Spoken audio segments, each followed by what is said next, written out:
रात के 11 बज रहे थे। मैं बहुत ही खामोशी के साथ कमरे में आ गया। मैंने साइड टेबल से पॉपकॉर्न का पैकेट निकाला और फिर अपना लैपटॉप ऑन किया और आधा लेट कर लैपटॉप अपनी गोद में रख लिया और आने वाले पलों को देखने के लिए अब मैं पूरी तरह तैयार था। ये पल मेरे बड़े भाई की सुहागरात के पल थे, जिन्हें मैं देखने के लिए बेताब था और इन पलों की वीडियो रिकॉर्ड करने के लिए भी तैयार था। सब कुछ ठीक ठाक चल रहा था। भाई कमरे में दाखिल हुआ और दुल्हन बनी अपनी पत्नी के बराबर में बैठ गया कि अचानक ही मैंने लैपटॉप पर भाभी को भाई के साथ एक ऐसी हरकत करते हुए देखा कि मैं सब छोड़ छाड़ कर भाई और भाभी के कमरे की तरफ भागा था।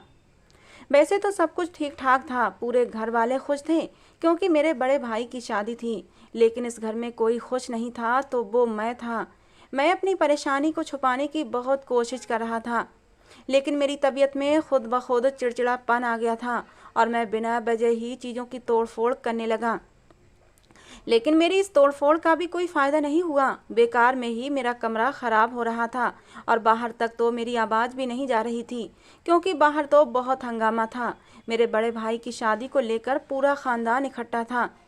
काफ़ी दिनों से हमारे घर में किसी का भी मुझ पर ध्यान नहीं था। सबका ध्यान मेरे बड़े भाई पर था और पूरे घर में उन्हीं की बात मानी जा रही थी। मेरी भाभी से मुझे शुरू से ही नफ़रत हो रही थी। ये नफ़रत थी क्यों थी, हालांकि नहीं होनी चाहिए थी, क्योंकि मेरी भाभी पायल, वो तो मेरी मोहब्बत हुआ करती थी और फिर अचानक ही वो मोहब्बत नफ़रत में बदल गई थी। वो मेरा सगा भाई था, लेकिन फिर भी वो मुझे अच्छा नहीं लगता था। अपनी पर्सनालिटी की वजह से इस घर में मेरे बड़े भाई की सुनी जाती थी। वो बहुत ही मेहनती, सभ्य, संस्कारी बेटा था जिसकी हर माँ बाप को चाहत होती है। और मेरी बदनसीबी ये थी कि मैं इस कसौटी पर खरा नहीं उतरा था। मैं आवारा टाइप का था, काम में जी नहीं लगाता था और ना ही पढ़ाई में जी लगाता था। मम्मी पापा कुछ कहते तो मैं मम्मी पापा के सामने तनकर खड़ा हो जाता। उल्टा मेरा भाई मम्मी पापा की हर बात मानता। अच्छी नौकरी से लगा हुआ था, इसीलिए शायद सब घर वाले उसी की बात ज़्यादा मानते थे। जो वो बोलता था इस घर में वही होता था। मेरे बड़े भाई का हुक्म आखिरी हुक्म होता था और हम सब घर वालों को उसके हुक्म को मानना ही पड़ता था। अगर कहा जाए कि माँ बाप को अपनी औलाद में सबसे ज़्यादा मेरे बड़े भाई से मोहब्बत थी तो ये कहना गलत नहीं होगा। हालांकि छोटा बेटा ज़्यादा लाडला होता है, ऐसा मैंने सुना था, लेकिन यहाँ तो गंगा ही उल्टी बह रही थी। शुरू से ही बड़े भाई को अहमियत दी जाती थी, लेकिन आज उनकी शादी की वजह से कुछ ज़्यादा ही अहमियत उन्हें मिल रही थी और ये सब कुछ मुझसे सह नहीं हो रहा था। उन्हें सिर्फ अहमियत ही नहीं मिल रही थी, बल्कि उन्हें मेरी बचपन की मोहब्बत भी मिल रही थी, जिसे मैंने बचपन से बेहद चाहा था। उसका नाम पायल था। पायल मुझे शुरू से ही पसंद थी। पायल का घर हमारे घर के बराबर ही बना हुआ था। मैं और भाई और पायल, हम तीनों बचपन से ही एक साथ खेलकर बड़े हुए हैं। पायल की दोस्ती बचपन से ही भाई के साथ ज़्यादा थी। वो भाई के साथ ज़्यादा रहती और उसी की बात मानती थी। लेकिन मैं पायल को पसंद करने लगा था, लेकिन वो मुझे भाव नहीं देती थी। भाई की तरह पायल भी बहुत ही तेज़ थी, पढ़ने में भी और हर काम में भी। और बड़े होकर मेरी पसंद कब मोहब्बत में बदल गई थी और मोहब्बत ने कब इश्क की सूरत ले ली, मुझे पता ही नहीं चला। जब मोहब्बत इश्क बन जाए तो इंसान अपने बस में नहीं रहता, और अगर कोई उससे उसका ये इश्क छीन ले तो इंसान पागल हो जाता है। मैं भी तो पागल ही होता जा रहा था। पिछले महीने बहुत ही खुशगवार सा दिन था और मेरे घर में कहीं जाने की जोर शोर से तैयारियां चल रही थीं। मेरी माँ बहुत अच्छे से तैयार होकर कहीं जाने को खड़ी थीं। मैंने उनसे कहा, माँ आप कहाँ जा रही हैं? तो उन्होंने कहा कि मैं पायल का हाथ अपने बेटे के लिए मांगने जा रही हूँ। ये बात उन्होंने मेरे गाल पर अपने हाथ से प्यार करते हुए कहा था। मैं तो खुश हो गया। मुझे लगा कि मेरी माँ मेरे लिए पायल का रिश्ता मांगने जा रही हैं। मैं तो यही समझा था कि मेरे माँ बाप मेरा रिश्ता लेकर गए हैं पायल के घर। लेकिन मेरे सर पर धमाका तब हुआ जब मुझे मालूम हुआ कि पायल से मेरा नहीं बल्कि मेरे भाई का रिश्ता तय हुआ है। तो मैं फ़ौरन अपनी माँ के पास गया। मैंने उनसे कहा, आपने ये क्या कर दिया? पायल से मैं मोहब्बत करता हूँ और आपने मेरी मोहब्बत को मेरी भाई की झोली में डाल दिया। मैं तो समझा था आप मेरे रिश्ते की बात करने जा रही हैं।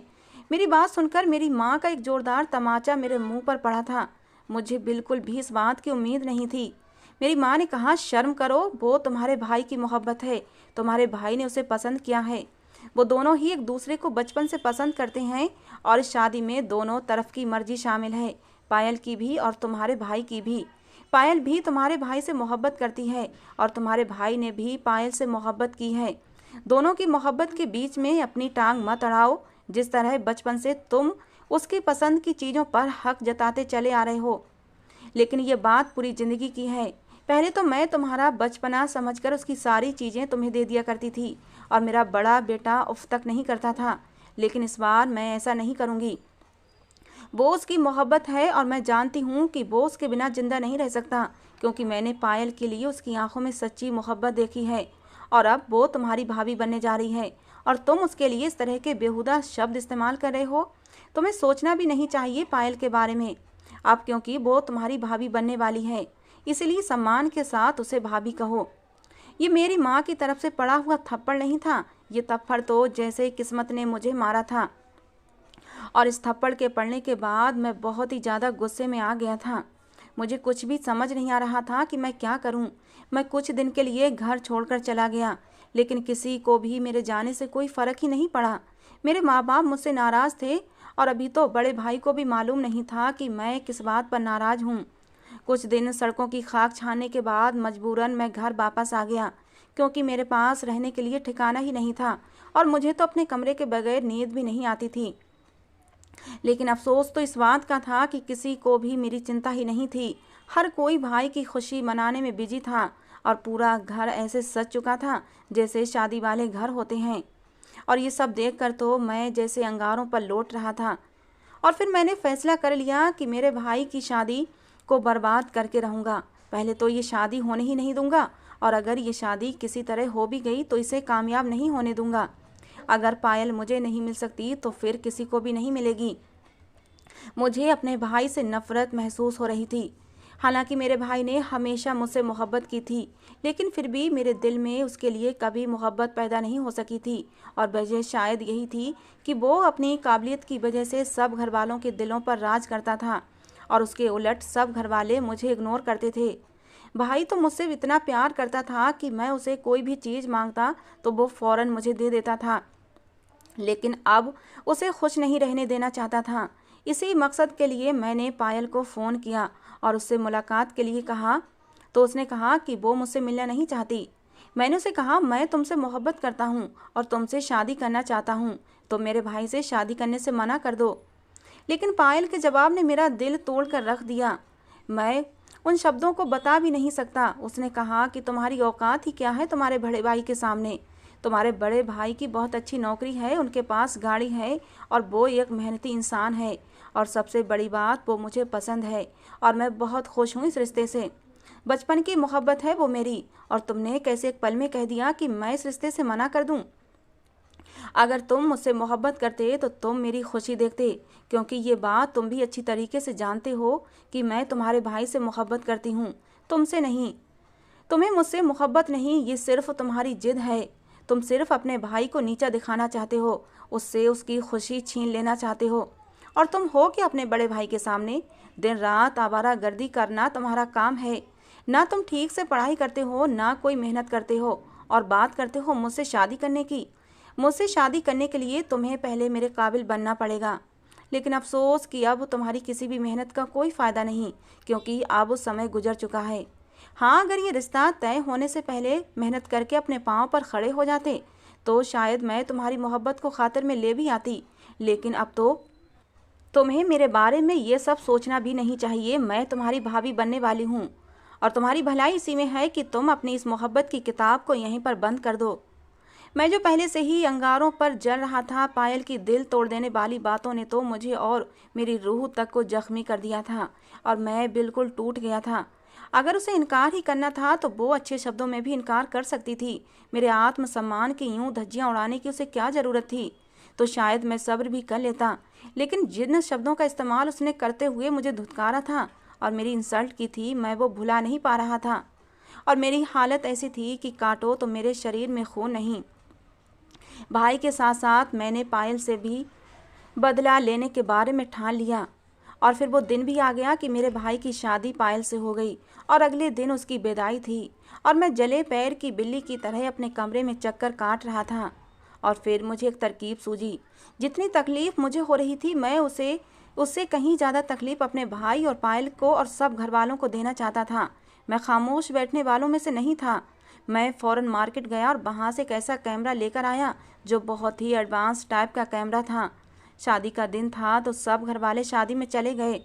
पहले मैं भी शादी में गया और जल्दी ही सबकी नज़रें बचाकर वहाँ से वापस आ गया था। पूरा घर खाली था। मैंने भाई के कमरे का दरवाज़ा खोला। पूरा कमरा फूलों की सेज से सजा हुआ था। हर तरफ फूल ही फूल थे। कमरे का मंजर बहुत ही खूबसूरत था, लेकिन ये खूबसूरत मंजर तो मुझे अपने अरमानों की अर्थी लग रहा था। मैंने वो कैमरा बहुत ही सावधानी के साथ बेड से बहुत ही करीब एक ऐसी जगह पर फिट कर दिया जहाँ से मैं सब कुछ देख सकता था। कैमरा बहुत ही छोटा सा था तो किसी के नोटिस में नहीं आ सकता था। शायद बहुत गौर करने पर किसी की नज़रों में ये कैमरा आ जाता, लेकिन उस समय गौर कौन कर सकता था। भाई और पायल तो आज की रात मोहब्बत भरे पलों में गुम हो जाएंगे। उन्हें तो पता भी नहीं होगा इस कैमरे के बारे में। उस कैमरे को ब्लूटूथ के जरिए मैंने अपने लैपटॉप से कनेक्ट कर दिया। अपना ये कारनामा कर देने के बाद मैं दोबारा से शादी हॉल में गया जहाँ पर रौनक लगी हुई थी। मैं रौनक देखने हरगिज नहीं गया था। मैं तो सिर्फ इसलिए गया था कि कहीं किसी को मुझ पर शक ना हो जाए, मेरी गैर मौजूदगी को देखते हुए कोई मुझे ढूंढने घर तक ना आ जाए और फिर सबको पता चल जाता कि मैं क्या कर रहा हूँ। ये सब करके मुझे थोड़ा सा सुकून आ गया था। थोड़ी देर पहले जो मैं इस महफिल में बौलाया बौलाया फिर रहा था, अब मेरे अंदर थोड़ा सुकून भर गया था और मुझे थोड़ी बहुत खुशी महसूस हो रही थी कि इन दोनों का मज़ाक ख़राब करने के लिए मेरे पास अब कोई कारनामा तो मौजूद है जिसे करते हुए मैं आगे की ज़िंदगी में पायल को ब्लैकमेल भी कर सकता हूँ। मैंने सोचा था कि शादी की रात के ये वीडियो पायल को दिखा दिखाकर उसे दिमागी तौर पर परेशान कर दूंगा और फिर मैं उसको ब्लैकमेल करूंगा कि वो मुझसे शारीरिक संबंध बनाए, वरना मैं उसकी वीडियो इंटरनेट पर वायरल कर दूंगा। ना जाने मेरे दिमाग में ये शैतानी ख्याल कहाँ से आ गए थे। ना तो मेरी परवरिश ऐसी थी और ना ही मेरा ख़ानदान ऐसा था, लेकिन फिर भी शायद ये आजकल की बेहुदा अंग्रेज़ी मूवीज़ देखने का असर होगा या फिर सोशल मीडिया के बेहुदा सीन देखने का असर था जिसने नस्लों को बर्बाद करने का बेड़ा उठाया हुआ था। और इन चीज़ों को देख देख कर मुझे ये चीज़ बिल्कुल नॉर्मल लगने लगी थी। ये सब करते हुए मुझे कोई भी शर्मिंदगी महसूस नहीं हो रही थी। स्टेज पर दूल्हा दुल्हन के रूप में बैठे हुए अपने भाई और उसके साथ बैठी अपनी मोहब्बत को देखकर तो मेरी हालत ख़राब होने लगी थी। मुझसे बर्दाश्त नहीं हो रहा था।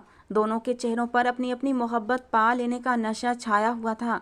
खुशी से चमकते दोनों के चेहरे आंखों ही आंखों में जैसे एक दूसरे से वादा कर रहे थे कि हम एक दूसरे का साथ जिंदगी भर निभाएंगे। लेकिन जो भी था, मैंने उनकी खुशियों को बर्बाद करने का फैसला कर लिया था। शादी ख़त्म हो चुकी थी और विदाई का समय भी आ गया, तो मैं सबसे पहले घर की तरफ बढ़ा था। घर पर मैंने फूलों से भाई और भाभी का स्वागत करने के लिए सारा रास्ता सजाया हुआ था।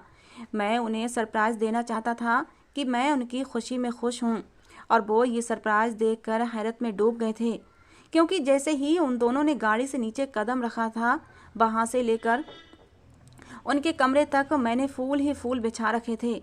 मैंने उनसे कहा कि मैं उनकी खुशी में खुश हूँ और मैंने अपना दिल साफ कर लिया है। मेरी बात सुनकर वो दोनों मुस्कुरा दिए थे और भाई ने मेरे सर पर प्यार से हाथ भी फेरा था। वो दोनों धीरे से चलते हुए हॉल तक आए थे। वहाँ भी कुछ छोटी मोटी रस्मों के बाद पायल को मेरी बहनों ने उसके कमरे तक पहुँचा दिया था। मैं भी जल्दी से अपने कमरे में चला गया और लाइट बंद करके कमरे का दरवाज़ा लॉक किया और फ़ौरन से अपना लैपटॉप ऑन किया, जहाँ पर मैं सब कुछ लाइव देख सकता था। मैंने देखा कि पायल अकेली कमरे में बैठी हुई है और धीरे धीरे मुस्कुरा जा रही थी। वो बहुत खूबसूरत लग रही थी और मैं उसकी खूबसूरती में खो सा गया था। मुझे अपने भाई से जलन महसूस होने लगी थी। कहते हैं कि दूसरों से जलन रखने वाले का यही ख्याल होता है कि जो चीज़ दूसरे के पास है वो हमें मिल जाए, और अगर वो हमें नहीं मिल सकती तो दूसरे से भी छिन जाए। जलन में मेरा भी हाल कुछ ऐसा ही था।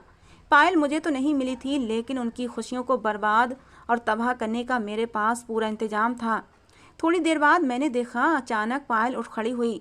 मैं थोड़ा सा परेशान हो गया कि कहीं उसे मेरी हरकत का पता तो नहीं चल गया। फिर मैंने देखा कि वो सोफे के सामने पड़े हुए टेबल पर जो मग रखा है उसके करीब आई और गिलास में पानी भरकर पीने लगी। तो मुझे कुछ सुकून मिला कि वो प्यास की वजह से उठी थी। थोड़ी देर बाद बेड पर बैठने के बाद वो फिर से अपने बेड से नीचे उतर आई और इधर उधर टहलने लगी। थोड़ी देर बाद ही भाई भी कमरे में दाखिल हुआ तो मेरा तो जैसे दिल ही तड़प उठा था ये मंजर देखकर। भाई पायल के करीब आकर बैठ गया और उससे कुछ बात कर रहा था।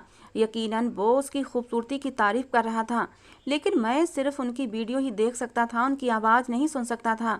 मेरा दिल तेजी से धड़कने लगा था। मैंने आने वाले पलों को सोचकर, जिन्हें मैं देखना चाहता था, उन पलों को तो मैं ख्यालों में भी नहीं कर सकता था, लेकिन मैं लाइव इन पलों को देखने के लिए तैयार था। लेकिन अचानक ही कुछ ऐसा हो गया जिसे देखकर मेरे सर पर आसमान टूट पड़ा था। मैं हड़बड़ाकर उनके कमरे की तरफ भागा था और जोर जोर से उनका दरवाज़ा पीटने लगा। उस समय मुझे कुछ भी समझ नहीं आ रहा था कि मैं कैसे कमरे के अंदर घुस जाऊं। मैं जोर जोर से दरवाज़ा पीट रहा था।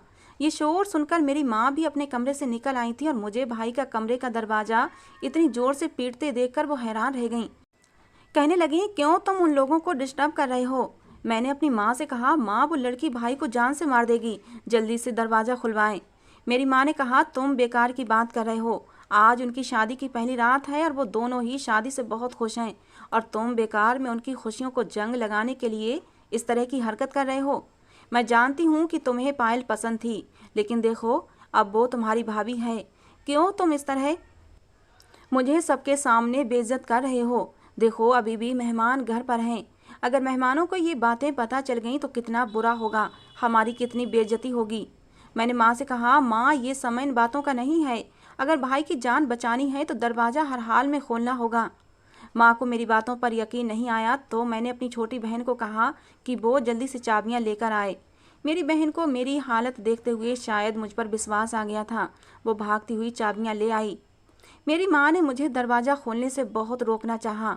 मैंने कहा, माँ अगर वो लोग अंदर खुश हैं तो अब तक दरवाज़ा खोल देते, लेकिन इतनी देर से दरवाज़ा बजाने पर जब दरवाज़ा नहीं खुला तो इसका साफ मतलब है कि मैं सच बोल रहा हूँ।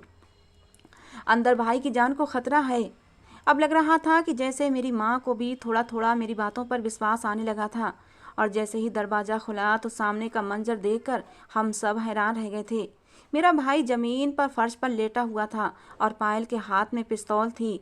उसने मेरे भाई को गोली तो नहीं मारी थी, लेकिन उसने शायद वही पिस्तौल की बट मेरे भाई के सर पर मारी थी, जिसकी वजह से वो बेहोश हो गया था और उसके सर से थोड़ा सा खून बह रहा था। ये सब देखकर तो हम सबके होश उड़ चुके थे और फौरन से भाई को अस्पताल लेकर जाने लगे, लेकिन मेरे पापा ने डॉक्टर को घर पर ही बुलाने का फैसला कर लिया था, वरना ये सब बातें रिश्तेदारों में फैल जाती और फिर लोग बातें बनाते। थोड़ी देर में डॉक्टर आ गया तो देखा मेरा भाई ठीक है, उसको होश में लाने की कोशिश कर रहे थे। सब पायल को छोड़कर अभी फ़िलहाल भाई की जान बचाने में बिजी थे। जब भाई की तबीयत थोड़ी संभल गई तो मेरी माँ पायल की तरफ बढ़ी थी और उससे कहा, तुम्हारी हिम्मत कैसे हुई मेरे बेटे के साथ ये सब करने की? माँ ने कहा कि मैं कितनी चाह से तुम्हें अपने बेटे के लिए ब्याह कर लाई थी और तुमने शादी की पहली रात ही मेरे बेटे की ये हालत कर दी और उसकी जान लेने की कोशिश की।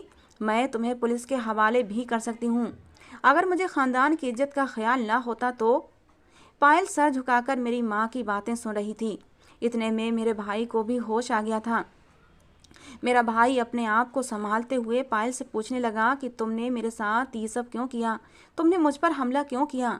सब लोग ही सवाल पर सवाल कर रहे थे, लेकिन पायल तो ऐसे सर झुकाए बैठी थी कि जिसको ना अपनी इस हरकत पर शर्मिंदगी थी और ना ही उसके पास इन सवालों के जवाब थे। मेरी माँ ने कहा, मुझे ख़ानदान से ज़्यादा अपने बेटे की जान प्यारी है और भलाई इसी में है कि इस लड़की को जेल की सलाखों के पीछे भेज दिया जाए, इससे पहले कि ये मेरे घर को बर्बाद कर दे, मुझसे मेरा बेटा छीन ले। मुझे नहीं फिक्र ख़ानदान की इज्जत की, मैं अभी पुलिस को फ़ोन करती हूँ। मेरी माँ ने अपना मोबाइल उठाया तो पायल एकदम से चीख पड़ी और कहने लगी, ये सब मैंने आपके ख़ानदान की इज्जत बचाने के लिए ही किया है।